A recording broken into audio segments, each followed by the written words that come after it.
Sabi po sa balita mga kaistorya, 10,000 umano na mga sundalo at 175 na pandigmang eroplano ang sumugod sa likod bahay ng China bilang paghahanda sa posibleng mangyari na labanan.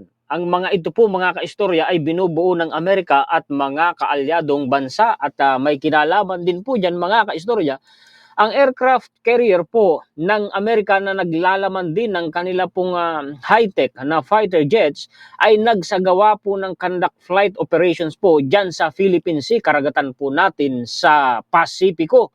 At sinasabi din po sa balita mga kaistorya na ang Pilipinas ay magsasagawa ng pinakamalaking military drills nakasasanggutan po ng Luzon, Visayas, sa Mindanao, kumbaga buong bansa mga sundalo natin mga kaistorya ang magiging involved po dyan, buong Pilipinas. Yan po mga kaistorya ang mga balita at impormasyon na maibabahagi ko sa inyo ngayon. Pakishare po at pakilike. At sa mga bagong viewers po natin, kung gusto po ninyo ang ganitong klase ng content ay maaari po kayong mag-subscribe. Patalastas muna po sa mga naghahanap po ng matibay, dekalidad po at mura na hollow blocks dyan po sa Butulan, sa Kabanggan at sa iba Zambales ay sa 7 Brillantes na po kayo bumili. Screenshot nyo na lamang ang kanila pong contact number at tawagan po ninyo. Basta sabihin ninyong kayo po ay nirefer ni Juan Historiador ay ibibigay nila sa inyo ng mura ang kanilang hollow blocks. Promise po, mura po talaga kaysa po sa iba. Ang kanilang lokasyon po mga kaistorya ay along Paitan Road. Yun pong kalsada na papunta po sa Taugtog or Camara. Lalampasan muna ninyo po yun pong diversion road. Kung babaybayin ninyo ang San Juan Road, malapit po yan mga kaistorya sa intersection o triangle intersection bago po dumating sa Butulan na proper. Okay, balik na po tayo sa atin pong mga references. Ito na po mga kaistorya. Dito muna po tayo sa naunang reference na pinakita ko sa inyo. Ang sabi, backed by 175 warplanes, F-35 pilots drill in China's backyard. Both A and B version of a fighter joins war games. Aba, ay naghahanda nga ang Amerika at saka po ang mga kaalyadong bansa natin. Yun pong F-35 na fighter jets po ay ang isa sa flagship fighter jets for air dominance po ng Amerika. Tatlong klase kasi yan may A, B, and C. Ang sinasabi dito ay yung A and B version. Ituloy nga natin sa ibaba. The US Air Force is preparing its F-35 Lightning II pilots for a conflict in the Indo-Pacific amid the potential threat of a war with China. So naghahanda nga sila sa isang posibleng digmaan na maaaring idulot ng China. Hindi ako naniniwalang kayang tapatan niya ng China. Imposible po.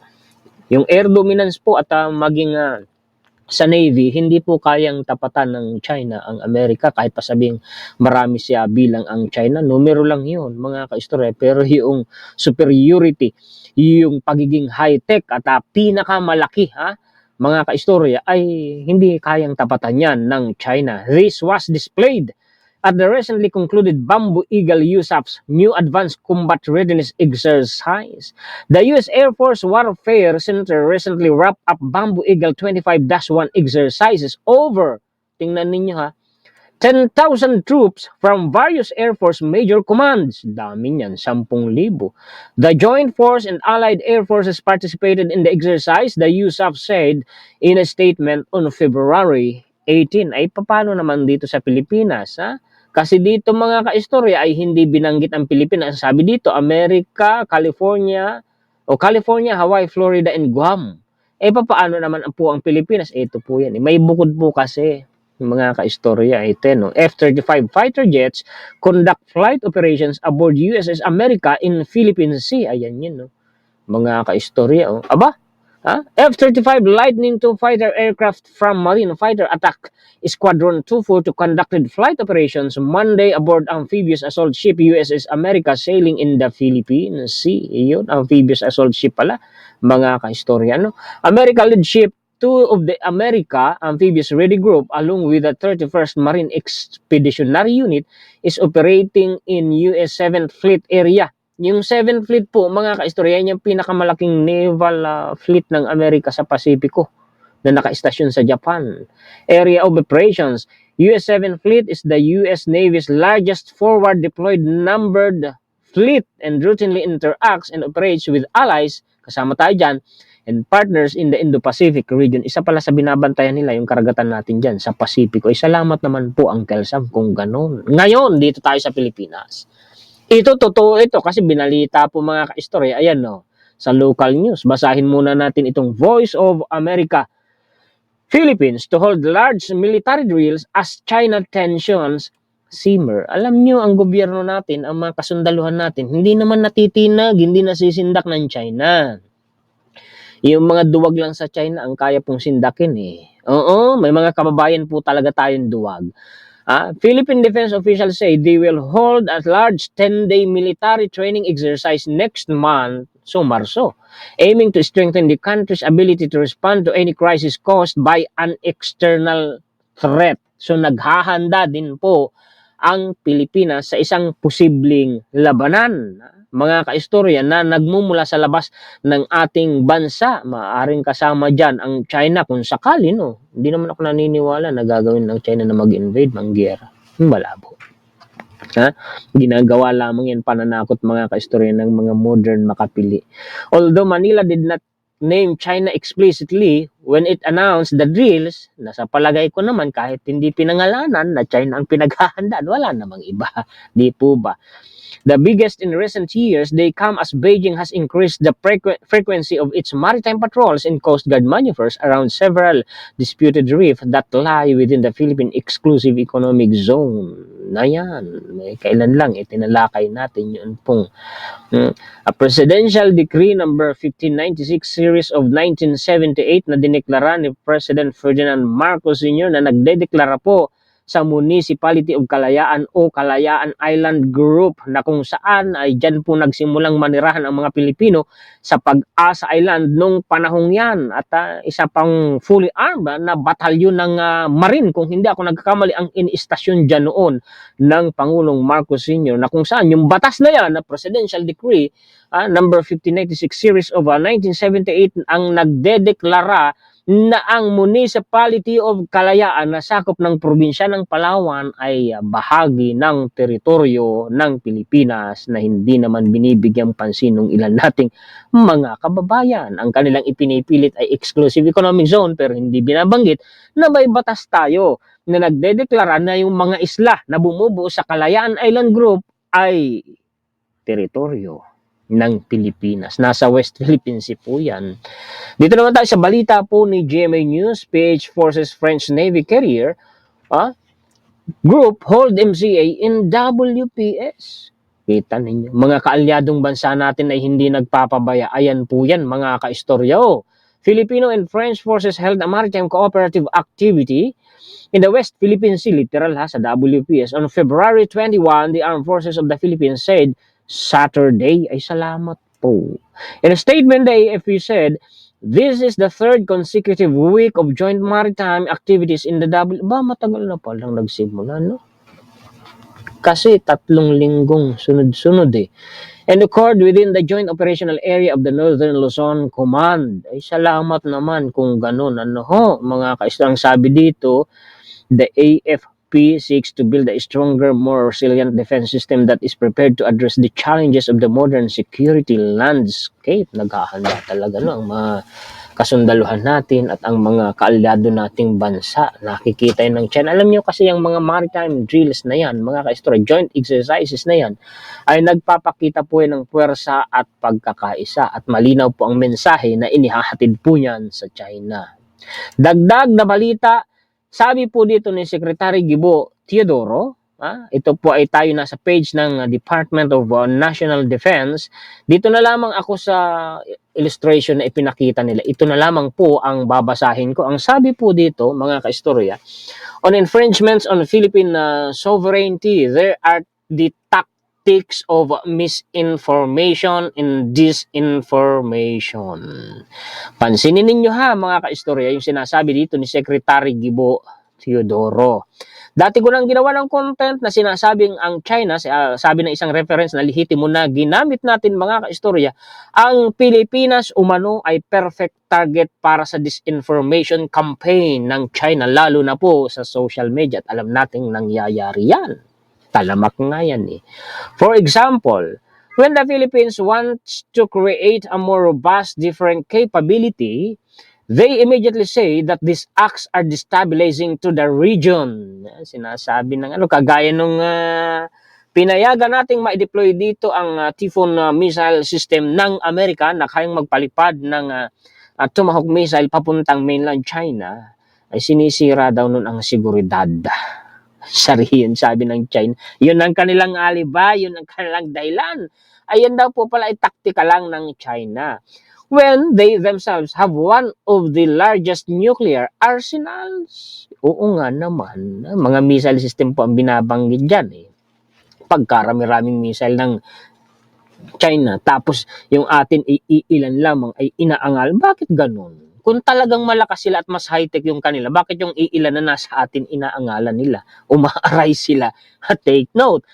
Sabi ni President Donald Trump noong kanyang unang termino, mga kaistorya, abay, wag ika kaming takutin. Kumbaga, kasi yung amin, ikang mga nuclear missile ay gumagana. Mas marami ang sa Amerika, mga kaistorya. Have a ballistic capability and other capabilities which the world does not know because the government in China is a closed one. Ay salamat naman sa mga mensahe ni Secretary Gibo. Mga eye-opener po ang ganyang mga mensahe. Dito naman po tayo sa page mismo or sa account ni Secretary Gibo. No?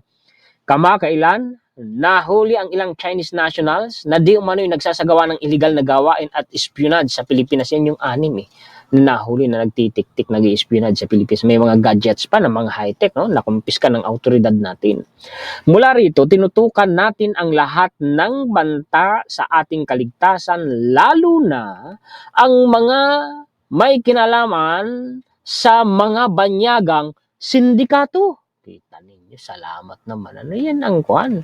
Talagang pag pumili si PBBM ng tauhan ay technocrat talaga. Eksperto talaga. Dahil patuloy natin ipinaglalaban ang ating soberanya at protektahan ang bawat Pilipino sa anumang uri ng pangalan. Yung mga pro-China dyan. Yung mga takot dyan sa China. Kasama kaya nga nating ipinaglalaban ang soberanya natin at sila kaya ay isa sa mga nagbibigay sa atin ng protection sa anumang uri ng panganib. Kasi ang sinasabi dito ni Secretary Gibo ay kabaliktaran naman ng ginagawa ng mga pumapabor sa China. Di po ba, mga kaistorya, malinaw naman yun. Ano? Ang sabi dito, we have increased our overwatch over these activities and we continue to decipher what information they have gathered. Okay, dagdag naman po na balita, mga kaistorya. Ang sabi dito ay si Manila Bulletin po ito, VP Duterte Camp employing delaying tactics on impeachment, says Solons. Kasi po nag-file po ng ng petition ang kampo ni VP Sara sa Korte Suprema upang pigilan ang kanyang impeachment, no? Na pigilan ng Korte Suprema ang Senado at saka ang Kongreso na magsagawa ng impeachment. Sa madaling salita ay ganoon, no?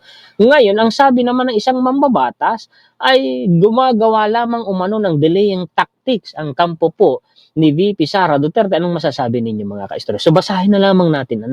If Vice President Sara Duterte has done nothing wrong, why is she so afraid of the truth? Thus, asking og party list Representative Jude Asidre as he slammed the Vice President's move of attempting to block her impeachment via the Supreme Court. For Asidre, stopping the impeachment process through the High Court only raises more doubts. Oo nga naman, mga kaistorya. Kayo, ano po ang masasabi ninyo, mga kaistorya? Sa report po na ito ni Manila Bulletin. Dagdag pa. Yung mga bumati ko sa PhilHealth porque hindi po nabigyan ng subsidiya, ay paano na raw? Kinawawa ang mga Pilipino. Yung mga fake news nila eh. Tuloy-tuloy po ang serbisyo ng PhilHealth. Ang laki ng surplus fund niyan. Kaya nga hindi binigyan ng subsidiya ng premium kasi ang laki-laki ng surplus fund po niyan at isa pang dahilan ay mga butas na nakita diyan, ang laki-laki ika ng pundo, ganoon naman ang nangyari. Kawawa na ika ang mga beneficiaryo. Hindi, tuloy-tuloy po na napakinabangan nila ang mga benefits nila. Dinagdagan pa nga ng benefits. Itong latest na balita. Outpatient emergency cases now covered by PhilHealth. Dati kasi yung mga nakakonfine lang sa ospital, mga kaistorya, ang covered ng PhilHealth benefits. Ngayon, pati na po yung mga outpatient kasama na. Okay, ninyo. Kaya kayo po mga kaistorya, huwag kayong basta-basta naniniwala sa mga fake news. Ang madaling maniwala sa fake news, mahihina ang loob, mahihina ang utak sa palagay ko. Di ba mga kaistorya? The PhilHealth announced that it is now covering all outpatient emergency cases in accredited levels 1 to 3 hospitals nationwide. Buong bansa ha. The state health insurer said that starting February 14, 2025, the outpatient emergency cases would be covered by its facility-based emergency benefit in accordance with the outpatient emergency care benefit package. PhilHealth reminded hospitals that a separate accreditation to provide FBE benefits is not required as it is already included in the hospital accreditation. Kaya kayo, pag kayo hinigpitan ng ospital, i-report po ninyo, lalo na sa mga pampublikong ospital. However, those with extension facilities must submit to their respective PhilHealth regional offices, so on and so forth. Salamat naman mga kaistorya, kung ganon, kita ninyo. Dahil sa mga ganitong balita ay nasusuplak yung mga gumagawa ng fake news. Yan po ang mga balita at impormasyon na maibabahagi sa inyo ng inyong kaistorya. Pakishare po at pakilike. At sa mga bagong viewers po natin, kung nagustuhan ninyo ang ganitong klase po ng content, ay maaari po kayong mag-subscribe. Maraming salamat muli sa ating mga sulit kaistorya sa buong mundo. Shout out po sa inyong lahat. Maraming salamat sa walang sawa ninyong pagsuporta, sa walang sawa ninyong pag-aabang, panunood, pakikinig, pagla-like at pag-share sa mga contents ng inyong lingkod. Nagpapasalamat po tayo higit sa lahat sa ating Panginoon. Muli, ako po si Juan Historiador, ang tagakwento ng totoong istorya ng kasaysayan na nagmamalasakit sa kapwa ko Pilipino at nagmamahal sa bayang ito ang bansang Pilipinas.